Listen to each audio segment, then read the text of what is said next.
This evening, Guyanese woman allegedly killed by husband in Barbados. Lola's back in court yet again. JAGDO accuses government of corrupt procurement practices. And we bring you the top regional and international headlines of the day.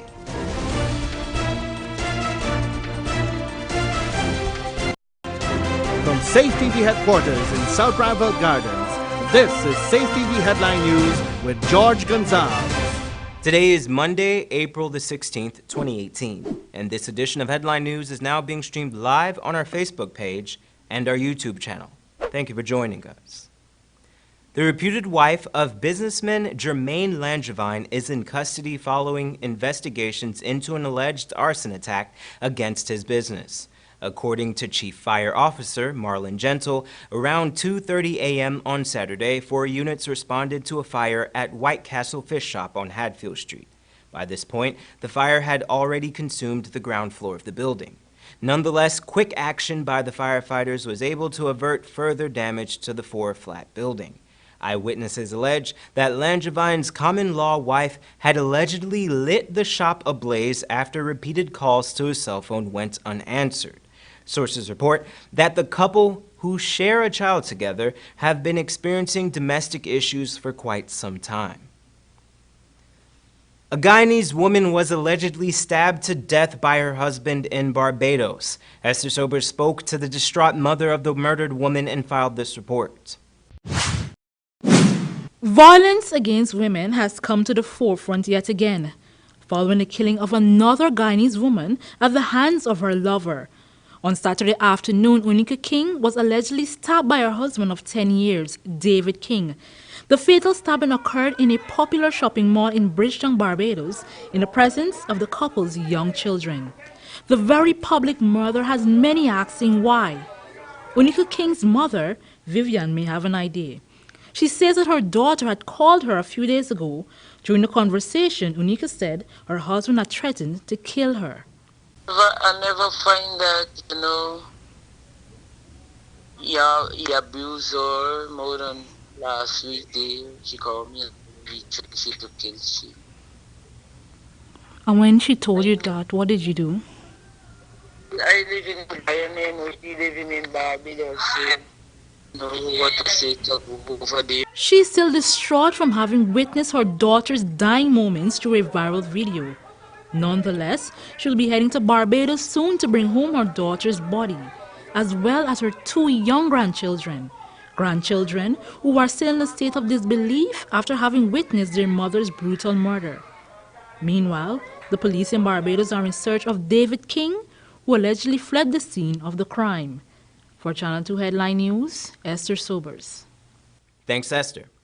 A taxi driver is currently being sought by police after he abandoned a car with more than 100 pounds of marijuana on Monday morning. The Custom Anti-Narcotics Unit are on the hunt for Anthony Carmichael. Reportedly, the county ranks were tracking his vehicle as it made its rounds around the city. Realizing that he was being followed, Carmichael drove to Sheriff Street, where he parked the car outside of the Royal Castle and fled the scene before officers arrived. The agents were stunned as the car originated in New Amsterdam with that much marijuana. They also wondered how the driver passed several roadblocks without getting caught. Investigations are ongoing. Opposition leader Brad Jagdeo accuses the coalition government of engaging in a witch hunt. Wendell Jeffrey tells us that according to Jagdeo, the recent charges against Singh and Brasington are to distract the general public. Former President Barra Jagdeo is upping the ante by turning the claims of corruption against the Granger administration. According to the PPP General Secretary, the coalition government is in desperation mode, and their charging Ashni Singh and Winston Brasington is proof of it. It's the most desperate attempt, and I'll tell you about desperation in a minute. This government campaign on a promise that they will jail all of us when they get into power because we are massively corrupt.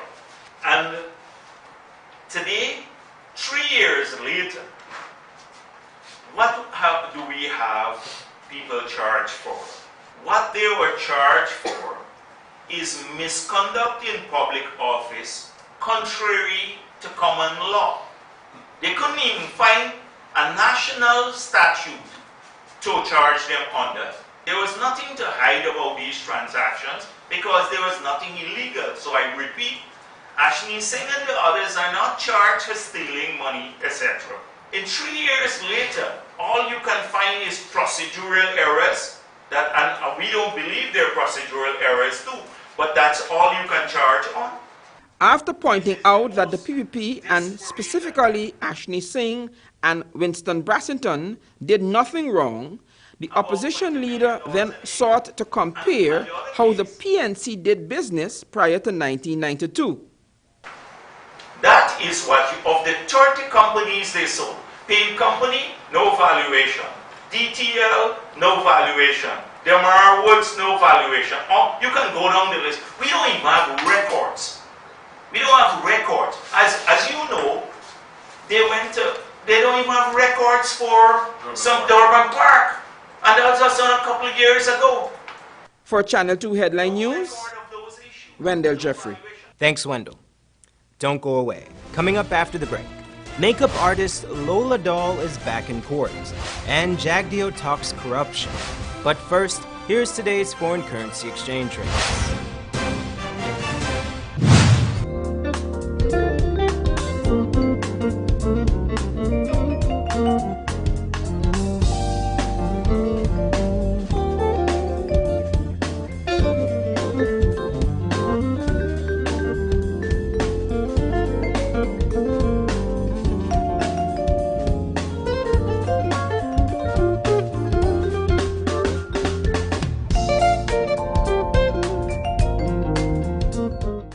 For the latest in news from Guyana, the region, and beyond, visit our website, headlinenewsguyana.com.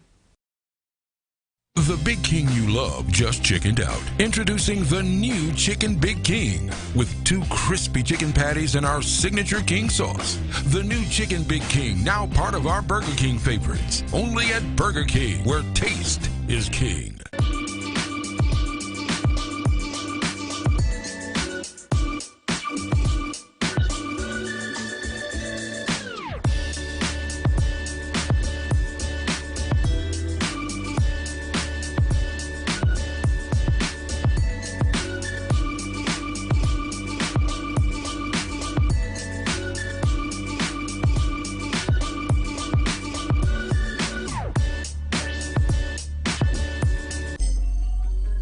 Mom, what are you doing with GPL on your list?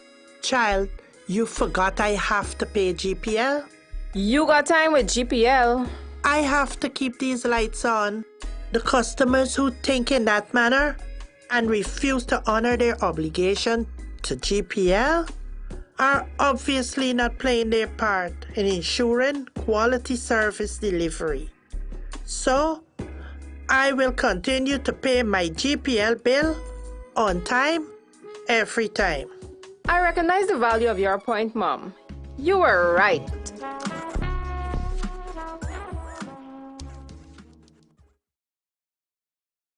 For all your floor covering needs, Kissoons has you covered. From wall-to-wall carpets, runners, rugs in all sizes and designs, mats for all entranceways, vinyl and rubber tiles too. And with our vast stock and knowledge, you're guaranteed to find your floor covering solution with us. We provide free estimates, and did I mention we install too? Like I said, we've got you covered. Kissoons Furniture, furnishing homes for over 60 years.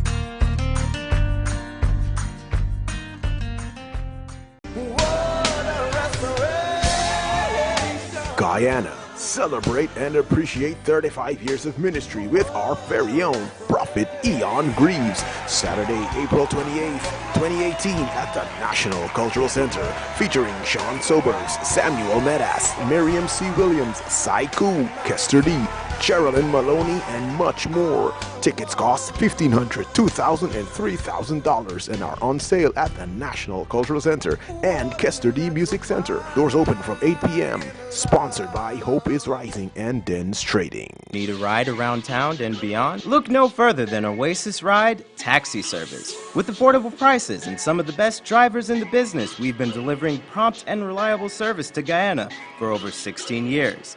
We also offer tours, chauffeur service, and even car rentals. You can call us at 231-5554 or 225-5496. For deals, specials, and more information, find our page on Facebook, Oasis Ride Taxi Service. Let's go.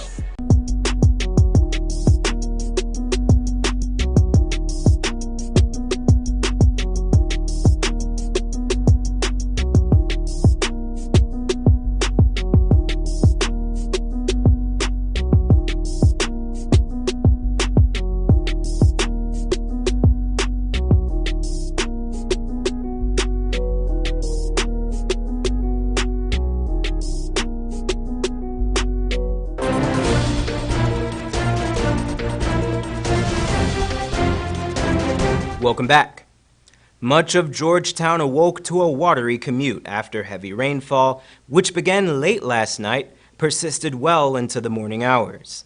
Residents living in low-lying areas and near large canals reported at least 2 inches of flooding. Despite reports of a non-functioning pump at the Sussex Street Coker, much of the water drained away by midday. It should be noted that the consistent cleaning effort has greatly improved the drainage and storage capacity of the city's canals. Popular makeup artist Lolita Calendar is back in court over another assault case. Esther Sobers tells us more in this report. After being in court a few weeks ago in connection with one assault case, local beautician Lolita Calendar was back again in front of the city magistrate this morning to face yet again another assault charge. However, this charge stemmed from the makeup artist being charged in connection with a street fight with another makeup artist, Unika Pompey, which went viral on social media. The embattled Calendar appeared before Magistrate Judy Latchman and denied the allegations made against her. The court heard that on the 6th of April at Leopard Street, Calendar inflicted grievous body harm on Pompey.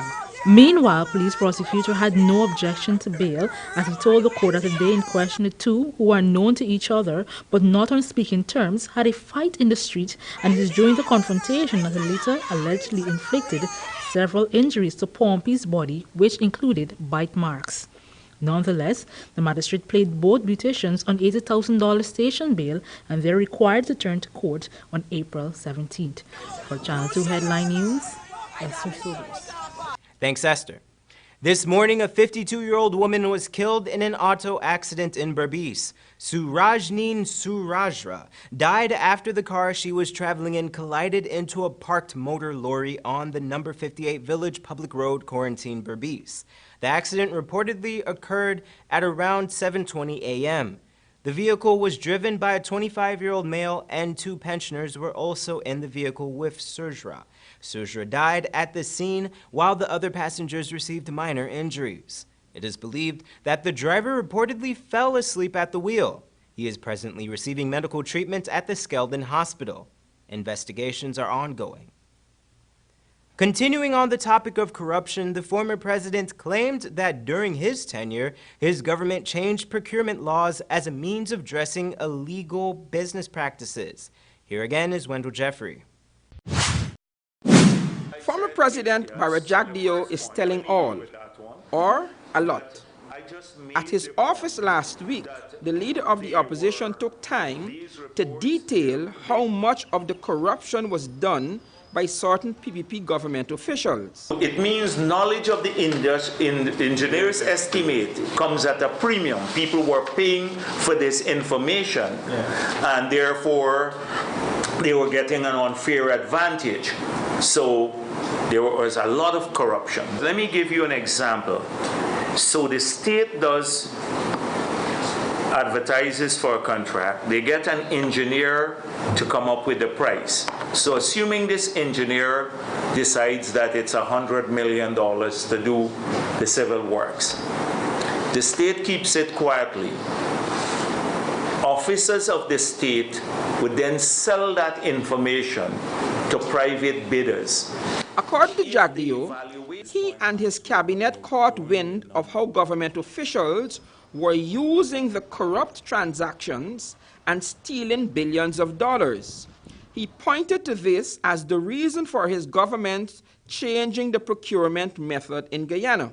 This was precisely why we changed the system. So we said, we changed the law. It says that the lowest evaluated bid, that means having fulfilled all the evaluation criteria, it must go to the lowest tender. So it doesn't matter what the engineer's estimate is any longer. It's just a guide to the project. So selling the engineer's estimate does not really help you anymore. The PPP General Secretary accused the Granger administration of returning to the old and corrupt format of procurement. The opposition leader then promised that the PPP government would prosecute those who are now illegally awarding these tenders. This is what they have returned to. This is what they have returned to in violation of the laws. And a lot of those boards, the tender boards that are awarding this, people will face consequences for breaching the laws. Jagdeo also noted that President Granger's cabinet has retained the no objection power over all contracts in breach of the procurement law. Apparently, this practice is not new. Under his administration, the cabinet also maintained such powers. When Channel 2 Headline News asked the former president why this was so, he answered, "We said they will maintain a no objection rule, but should the cabinet disagree with the recommendation and it withholds its no objection, it must state why. And it cannot change the recommendation. It must send it back to the tender board with an explanation." At that time, many of the critics of the PPP thought that the process was just another way for corruption to be facilitated at the cabinet level. For Channel 2 Headline News, Wendell Jeffrey. Thanks, Wendell. A motorcyclist was killed in an accident early Sunday morning.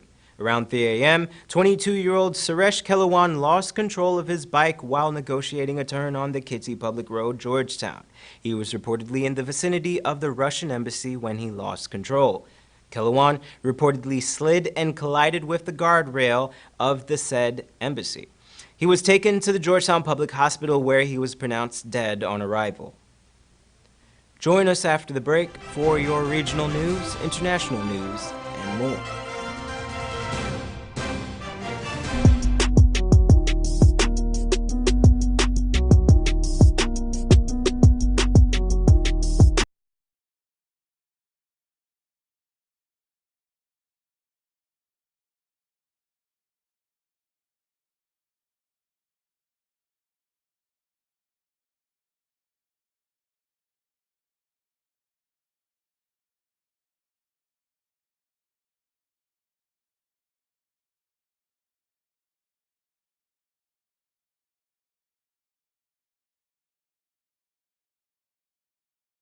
In the business, we've been delivering prompt and reliable service to Guyana for over 16 years.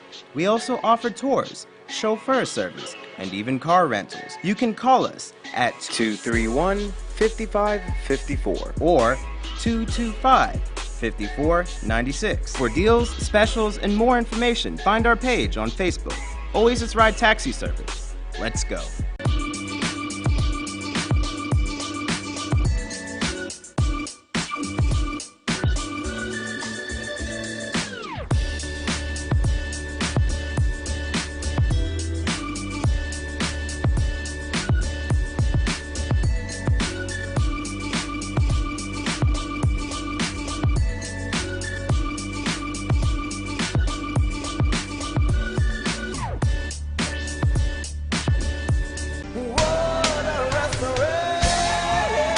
Guyana Celebrate and appreciate 35 years of ministry with our very own Prophet Eon Greaves. Saturday, April 28th, 2018 at the National Cultural Center, featuring Sean Sobers, Samuel Medas, Miriam C. Williams, Saiku, Kester D, Sherilyn Maloney, and much more. Tickets cost $1,500, $2,000, and $3,000 and are on sale at the National Cultural Center and Kester D Music Center. Doors open from 8 p.m. Sponsored by Hope is Rising and Dens Trading.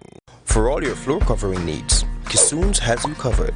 From wall-to-wall carpets, runners, rugs in all sizes and designs, mats for all entranceways, vinyl and rubber tiles too. And with our vast stock and knowledge, you're guaranteed to find your floor covering solution with us. We provide free estimates, and did I mention we install too? Like I said, we've got you covered. Kissoons Furniture, furnishing homes for over 60 years.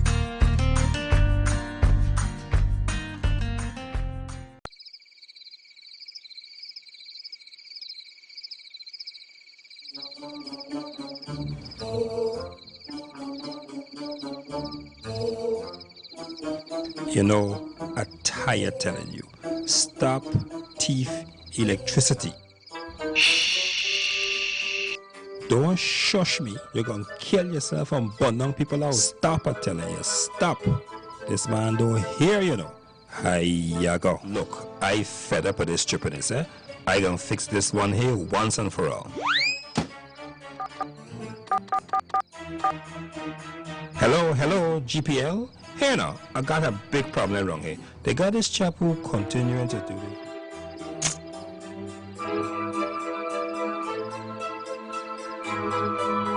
Alright, Skipper, you are under arrest for stealing the electricity. How we gonna live now? People, stealing electricity is dangerous to life and property, and it is also against the law.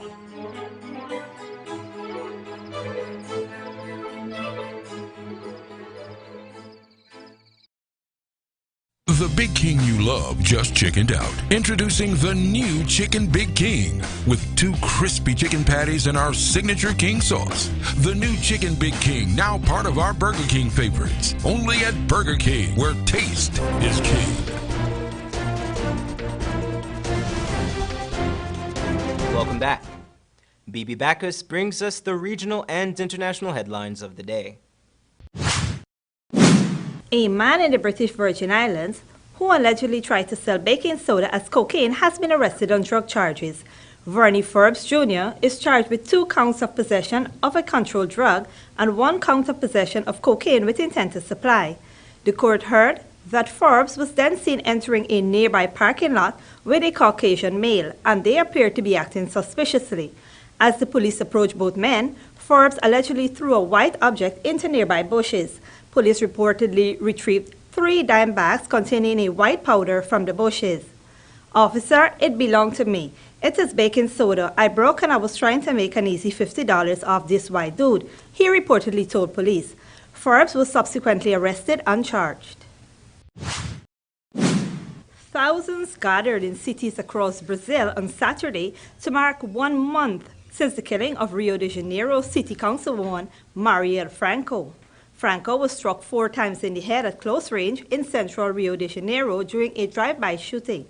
Born in the Marais Favela, Franco, a black bisexual feminist and human rights activist, was an outspoken critic of police brutality in Rio's poor communities.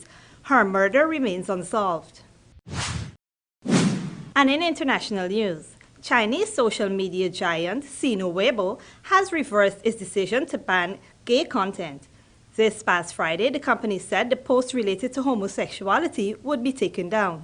It prompted a wave of posts from thousands of angry users protesting against the decision.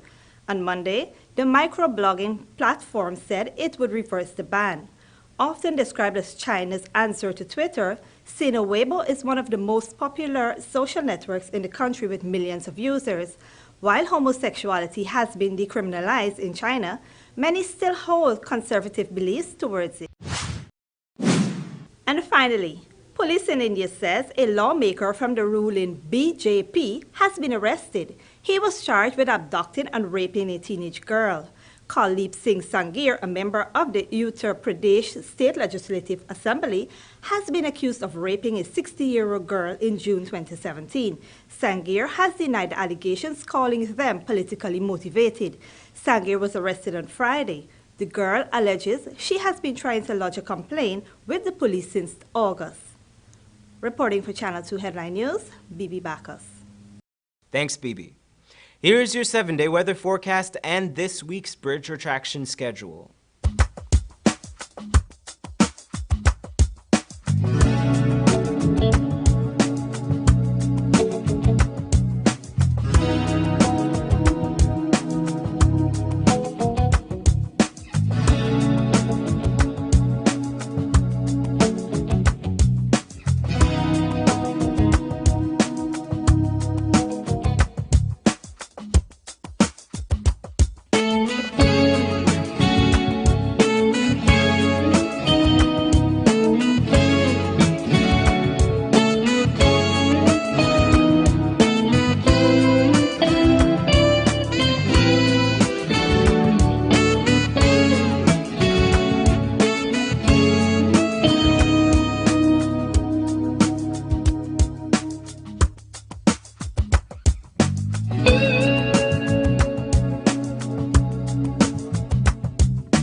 And that's Channel 2 Headline News for this Monday evening. As we take our leave, we invite you to find Channel 2 Headline News on Facebook, YouTube, and our website, headlinenewsguyana.com. You can also tune in tomorrow morning at 6:30 for a rebroadcast, and Tuesday evening at 7 o'clock for more news. For now, I'm George Gonzalez, signing out from this newscast, saying thank you for welcoming us into your homes, and do have a blessed evening.